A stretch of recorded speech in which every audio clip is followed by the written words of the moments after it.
Ils le crucifièrent, et avec lui 2 autres, un de chaque côté et Jésus au milieu. Jean 19, 18. Sur la colline de Golgotha, tout près de Jérusalem, on a dressé 3 croix.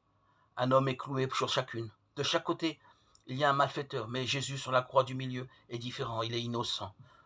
Son juge a déclaré « Je ne trouve aucun crime en cet homme » Luc 23, 5. Pourtant, il l'a condamné à mort, poussé par la foule. Jésus subit donc l'atroce supplice réservé aux meurtriers, selon les lois romaines de l'époque. Tous se moquent de lui, l'injurient. Même les 2 malfaiteurs crucifiés avec lui. Il pourrait pourtant se libérer et descendre de la croix car il est le Fils de Dieu. S'il ne le fait pas, c'est par amour pour chacun de nous, par amour pour ceux qui sont là en train de l'insulter et pour lesquels il prie.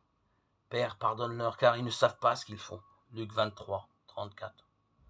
En entendant cela, l'un des 2 malfaiteurs est bouleversé. Il accepte ce pardon pour lui-même et s'en remet à Jésus pour l'au-delà. Souviens-toi de moi, Seigneur, quand tu viendras dans ton royaume. La promesse est immédiate. Aujourd'hui, tu seras avec moi dans le paradis. Luc 23, 42, 43. La Bible ne dit rien sur l'autre condamné.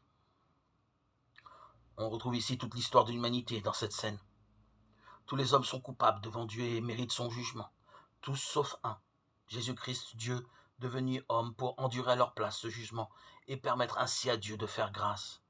Les uns acceptent cette grâce, les autres restent indifférents.